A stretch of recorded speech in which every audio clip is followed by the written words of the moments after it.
Hello students, welcome to study 24 Udaipur.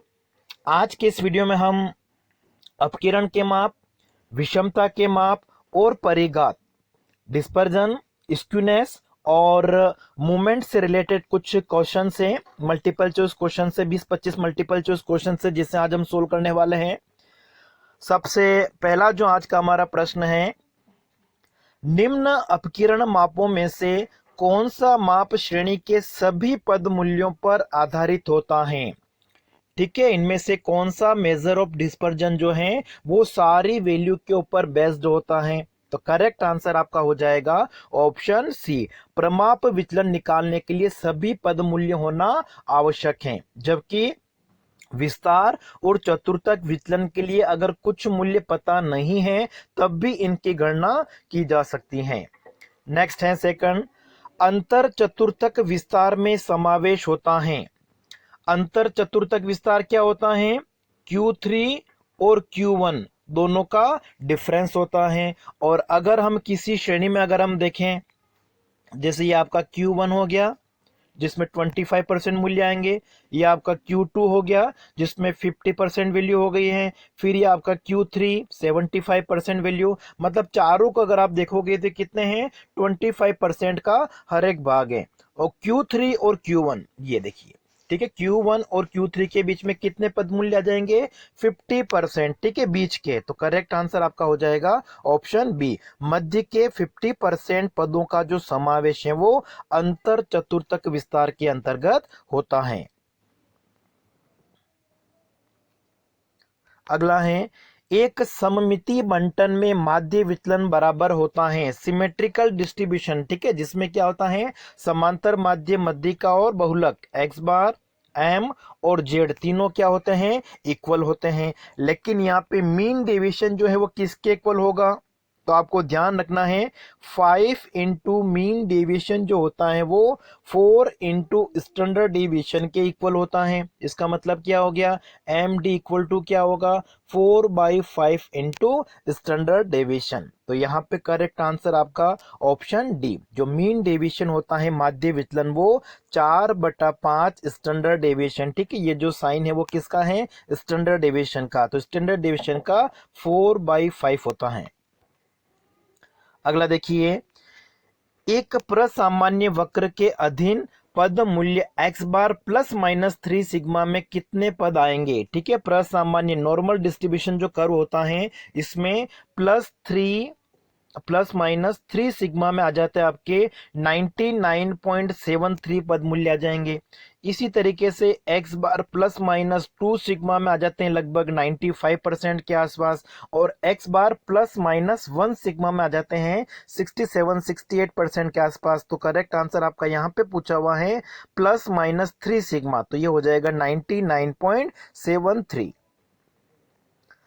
अगला देखिए, यदि किसी आवृत्ति बंटन में प्रसरण 25 है, ठीक है, प्रसरण वेरिएंस क्या होता है? स्टैंडर्ड डेविएशन का स्क्वायर, और स्टैंडर्ड डेविएशन का स्क्वायर हमको दे रखा है 25, और समांतर माध्य मीन आपको दे रखा है एक्स बार कितना दे रखा है? 10। तो विचरण गुणांक क्या होगा? Coefficient of variation. तो सबसे पहले हम निकाल लेंगे यहाँ पे स्टैंडर्ड डेविएशन, और स्टैंडर्ड डेविएशन क्या हो जाएगा आपका? √25 इक्वल टू 5, और फिर जो आपको कोफिशिएंट ऑफ वेरिएशन निकालना थी हो जाएगा आपका 5/10 मल्टीप्लाई बाय 100, ठीक है, कितना आ जाएगा? 50% आ जाएगा। तो करेक्ट आंसर आपका यहाँ पे हो जाएगा ऑप्शन बी। अगला देखिए, विषमता गुणांक, कोफिशिएंट ऑफ स्क्यूनेस जो होता है उसकी वैल्यू क्या होगी? -1 से लेके +1 के बीच में होती है विषमता गुणांक का मान। तो करेक्ट आंसर ऑप्शन बी।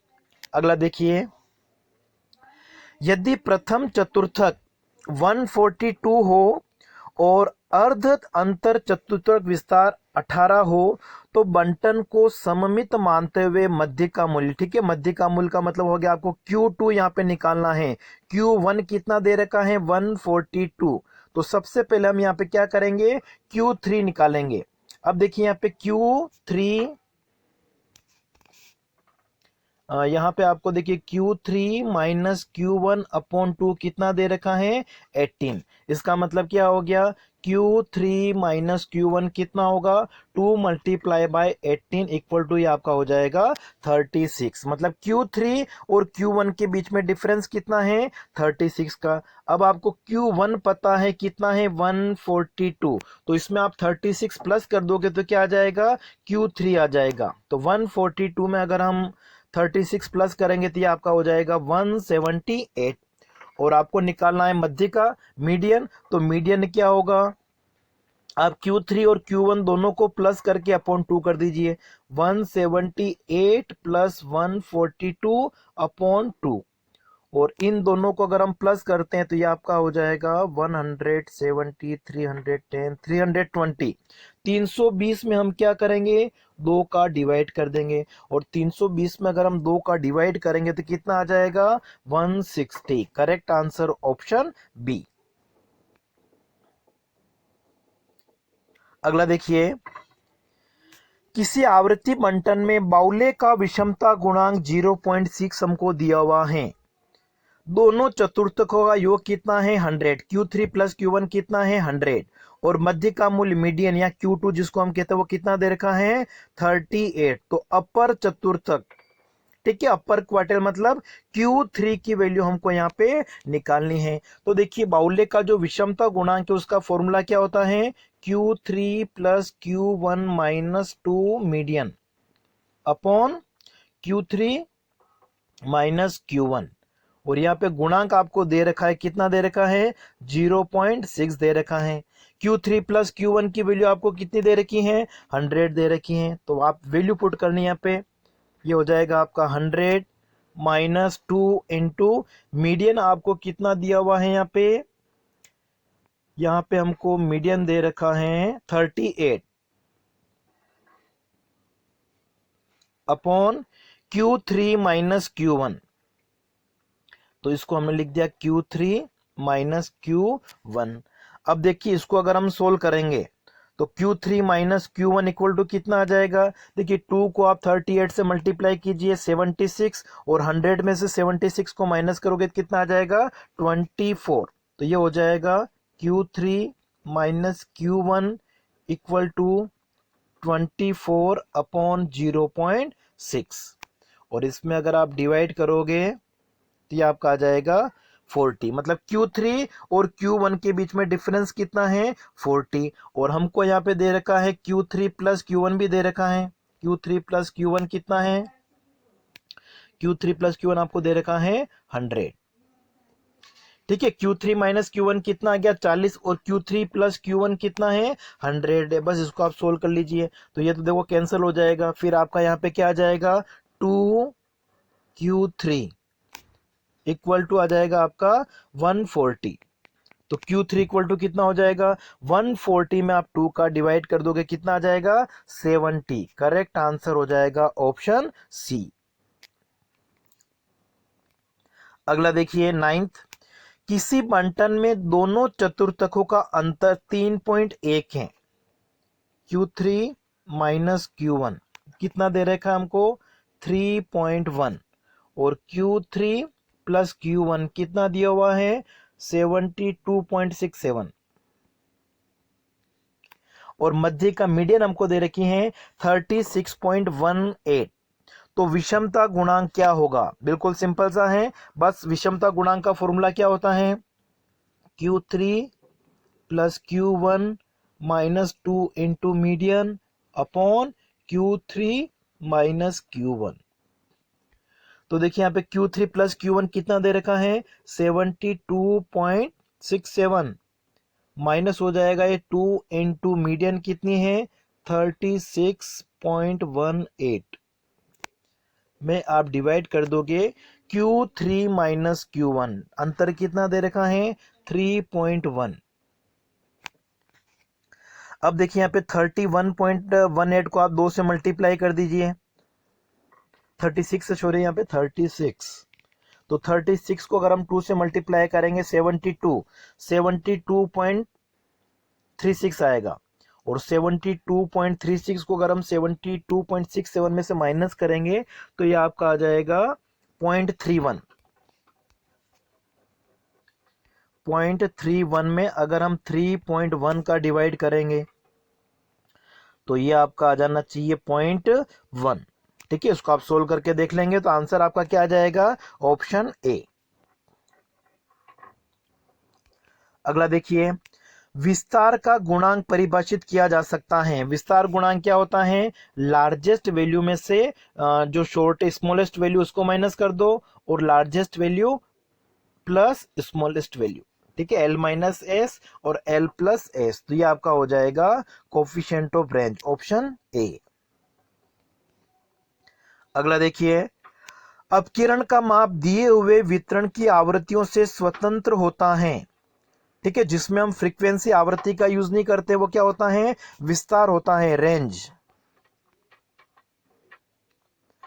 अगला देखिए, चतुर्थक विचलन की गणना की जाती है। चतुर्थक विचलन क्या होता है, Q3 minus Q1 upon 2, option B.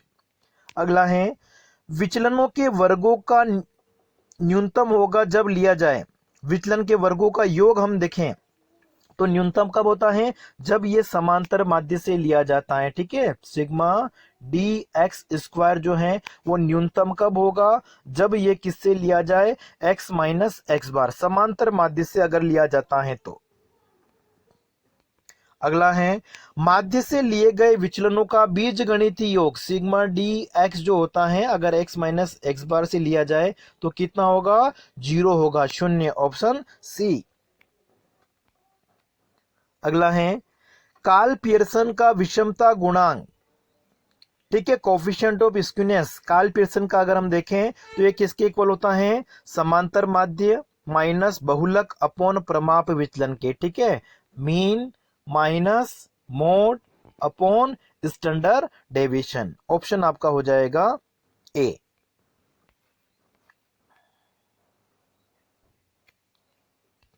Next देखिए, अविच्छिन्न आवृत्ति बंटन, कंटिन्यूस फ्रीक्वेंसी डिस्ट्रीब्यूशन जो होता है उसमें μ1 और μ3 में शेफर्ड संशोधन की आवश्यकता नहीं होती है। ठीक है, जो शेफर्ड संशोधन होता है वो किसके लिए प्रयोग किया जाता है, μ2 और μ4 के लिए, जबकि यहाँ पे μ1 और μ3 में कोई जरूरी नहीं होता है। Correct answer option second. अगला देखिए, यदि B2 का मान 3 है, ठीक है, B2 यहाँ पे एक तरह से क्या है, कर्टोसिस, प्रथु शीर्षस्थ है। ठीक है, इसका मान अगर आपको 3 दे रखा है तो जो बंटन है वो किस तरीके का होगा, ये देखिए, जो आपका नुकीले शीर्ष वाला होता है उसमें तो क्या होता है, बीटा का मान जो होता है वो 3 से ज्यादा होता है। फिर आपका मध्यम जो ये होता है वो किसके इक्वल होता है, बीटा इक्वल टू 3 होता है। और ये जो चपटा होता है वो होता है बीटा लेस देन 3 होता है। तो यहाँ पे आपको पूछा हुआ है बीटा 2 का मान 3 से अधिक है, इसका मतलब क्या हो गया, वो नुकीले शीर्ष वाला होगा। ठीक है, लेप्टोकर्टिक, करेक्ट आंसर आपका हो जाएगा ऑप्शन बी। फिर देखिए नेक्स्ट, एक मध्यम शीर्ष वाले बंटन में चतुर्थ केंद्रीय परिघात का मूल्य कितना है, 768 है। तो प्रमाप विचलन हमको ज्ञात करना है। ठीक है, मध्यम शीर्ष वाले बंटन में, मध्यम शीर्ष वाला बंटन क्या हो गया, जिसमें बीटा 2 का मान कितना होता है, 3 होता है। और यहाँ पे आपको μ4 दिया हुआ है, कितना, 768। तो देखिए आपको यहाँ पे μ4 इक्वल टू क्या होता है, 3 μ2 का स्क्वायर। और यहाँ पे μ2 क्या है, वेरिएंस है। जो μ2 आप निकालोगे उसका अंडर रूट हम निकालेंगे, तब हमारे पास में क्या आएगा, स्टैंडर्ड डेविएशन आएगा, प्रमाप विचलन आएगा। तो यहाँ पे अगर हम फॉर्मूले में वैल्यू रखें तो ये आपका हो जाएगा μ2 स्क्वायर इक्वल टू क्या होगा, μ4 अपॉन 3। तो μ4 कितना दे रखा हमको, 768 अपॉन हम 3 करेंगे तो ये कितना आ जाएगा, 256। तो μ2 इक्वल टू क्या हो जाएगा, 256 का अंडर रूट निकाल दीजिए, 16 आ जाएगा। और μ2 क्या होता है, वेरिएंस होता है। वेरिएंस क्या होता है, प्रमाप विचलन का स्क्वायर। तो प्रमाप विचलन का स्क्वायर अगर 16 है तो प्रमाप विचलन क्या होगा, 16 का अंडर रूट, और 16 का रूट कितना होगा, 4। तो करेक्ट आंसर आपका यहाँ पे क्या हो जाएगा, ऑप्शन सी। ठीक है, अगर आपको समझ में नहीं आया है तो धीरे धीरे इस वीडियो को एक बार और देखिए, आपको अच्छे से समझ में आ जाएगा।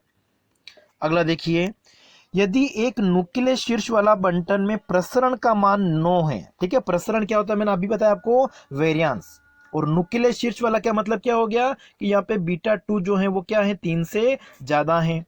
तो चतुर्थ केंद्रीय परिघात μ4 आपको निकालना है। तो देखिए μ4 जो होता है वो ज्यादा होगा किसके, 3μ2 स्क्वायर के। तो यहाँ पे आपका हो जाएगा 3 इंटू μ2 कितना दे रखा हमको, 9, और 9 का स्क्वायर। तो ये होना चाहिए आपका 9 का स्क्वायर कितना होता है, 81। 81 को अगर हम 3 से मल्टीप्लाई करेंगे तो 81 इंटू 3 कितना होगा, 243। मतलब μ4 क्या होना चाहिए, 243 से ज्यादा होना चाहिए। तो करेक्ट आंसर आपका क्या हो जाएगा, ऑप्शन बी। फिर देखिए अगला, अपकिरण होता है, डिस्पर्जन क्या होता है, एक तरह से वेरिएबिलिटी को दर्शाता है, विचरण को दर्शाता है। ठीक है ग। फिर नेक्स्ट है चतुर्थक विचलन का सूत्र, क्वार्टाइल डेविएशन का फॉर्मूला क्या होता है, Q3 माइनस Q1 अपॉन 2। अधिकतम और न्यूनतम मूल्य के बीच जो अंतर होता है उसको हम क्या कहते हैं, लार्जेस्ट वैल्यू और स्मॉलेस्ट वैल्यू के बीच का डिफरेंस क्या होता है, रेंज, विस्तार होता है। अगला है, अधिकतम मूल्य आपका 450 है, न्यूनतम मूल्य 150 है, तो विस्तार गुणांक क्या होगा। ठीक है, कोफिशिएंट ऑफ रेंज आपको निकालना है, तो ये हो जाएगा 450 माइनस 150 अपॉन 450 प्लस 150। तो ये आ जाएगा आपका 300 डिवाइडेड बाय 600, और ये हो जाएगा 0.5। तो करेक्ट आंसर आपका हो जाएगा ऑप्शन बी। अगला है, किसी श्रेणी के सभी मदों का मूल्य एक समान होने की स्थिति में विचलन क्या होगा। अगर सारे पद मूल्य एक समान हैं, जिसमें समांतर माध्य मध्य का बहुलक समान होगा, तो विचलन नहीं होगा, क्या होगा उसमें, शून्य होगा। नेक्स्ट है, एक श्रेणी में प्रथम चतुर्थक का मूल्य 4, Q1 कितना है 4, और तृतीय चतुर्थक Q3 कितना है 11। तो चतुर्थक विचलन गुणांक क्या होगा, तो चतुर्थक विचलन गुणांक आपका हो जाएगा 11 माइनस 4 अपॉन 11 प्लस 4। ठीक है, इसको आप सोल्व करके देख लीजिएगा, वो आपका आंसर हो जाएगा। फिर नेक्स्ट है, किसी उद्योग के किस्म नियंत्रण हेतु अपकिरण का कौन सा माप उपयोगी होता है। क्वालिटी कंट्रोल के लिए किसका यूज किया जाता है, रेंज, विस्तार का।